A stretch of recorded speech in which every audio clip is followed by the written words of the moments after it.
Okay, I'm doing the oil changes. I actually already did that one. I bought one of these pumps. It's fairly inexpensive, like 20 something bucks. Works very well. I was able to get all the oil out, no problem with this pump. I know that most of the videos you're going to see will have someone with one of those big tanks. The benefit of the tank with the hand pump is that you can see visually exactly how much oil you have pumped out of your jet ski. This one, I got it all. On the other one, and the 2.5 quarts of the synthetic oil were perfect to fill it right back up. We'll get into all that and I'll show you what I'm using in a minute. So I'm using the Seadoo recommended kits, I guess. They're somewhat expensive, but they come with a really nice filter. You can see it's reinforced with the mesh wiring. Just makes for a higher quality filter. This kit comes with 1 too many quarts of oil. This only takes 2.5. Thus you have the little shorty quart, half quart bottle. So I guess I'll have a couple of quarts left because I bought 2 of these kits. They're around $81, but it's a synthetic blend, 5W40 oil, which is recommended for these. You can use any oil as long as it meets, see that API, SM, anything that'll meet that, probably okay to use in here, a synthetic 5W40 blend. So you can buy just a filter and go get your own oil. You just want it to meet what your service specs are for whatever engine you're working on. This is the one I pulled out of the other ski. This is a cheaper version of the same filter. It doesn't have the metal mesh, but it obviously functions well enough to do the job. Now this pump just a little noisy. You turn it on, it doesn't take very long. It'll pump the whole thing out, and you can rotate your hose to try to, because the hose is going to curl on the end, and you can feel it when it hits the bottom, and you can move it up and down to kind of change where that tip is setting to get the rest of the bits of oil out, and that'll work for you. The kits do come with new O-rings. There are 2 O-rings on each of the oil filter covers. There's actually 3 if you include the one that's under the bolt. There's a smaller O-ring that goes with the bolt, and that cover is on there pretty good. I managed to get this to focus, cut my finger pretty good trying to get the cover off of that other one yesterday. So wear gloves. I don't know, standard safety procedures if you're going to choose to do this sort of thing. But it's around 200 bucks to pay a shop to do this oil change. You can do it yourself and save a little money. I'm having to use my lawnmower battery because this one has a dead battery to pump. The pump is just a 12-volt pump. And we'll get the oil out. I'll show you that it's finishing here, how the motor change sound. It's getting to the end there. Doesn't take long at all. And then so at this point, I'll move this around, see if I can hear it.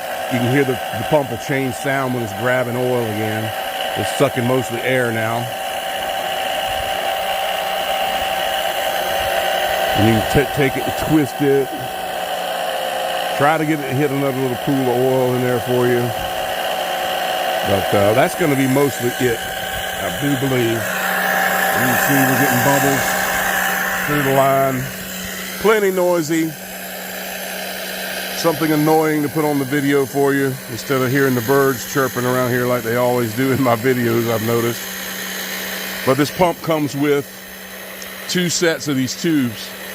So if you tear one up, whatever, or if you're using a different liquid, I guess, which, you know, you've got another set of tubes. And there you go. It's pretty much done. We'll move on to the filter. Okay, so here's center screen. That's where your oil filter housing is. The filter's inside there.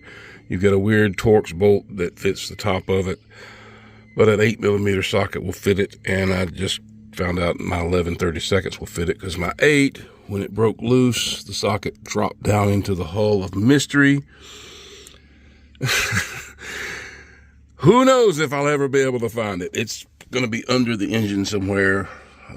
I'll try fishing with a magnet, but as you can see, there's no reaching it by hand.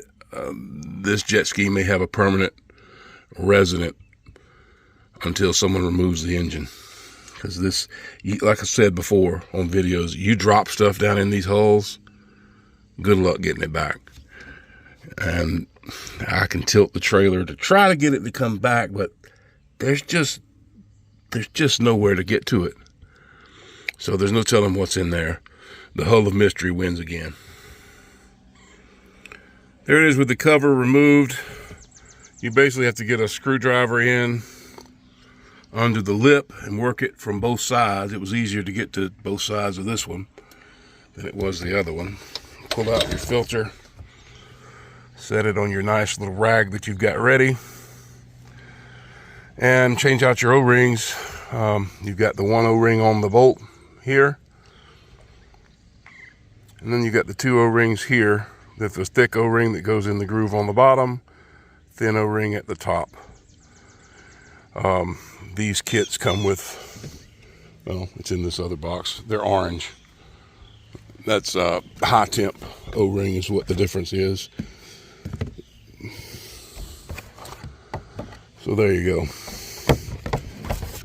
There they are. O-rings. New O-rings. Put them on. Reinstall your cap. Run the engine, check for leaks. Good to go. And it's probably going to take me longer to try to retrieve my tool, which I don't have much hope of success, than it does to do this oil change. But that's it. It's a pretty simple procedure. You do check your dipstick where you want the oil level to be. Is halfway up the bend. If I can get this to focus.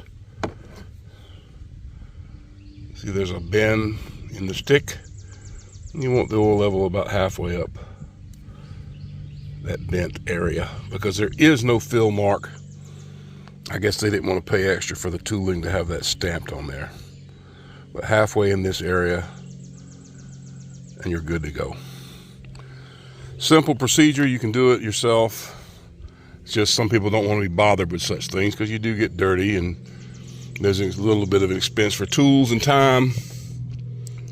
So if you got the money, pay somebody else to do it. But that's it. Thanks for watching Shadetreejetski. Like, share, subscribe. Help my channel out. Thanks for watching. Bye-bye.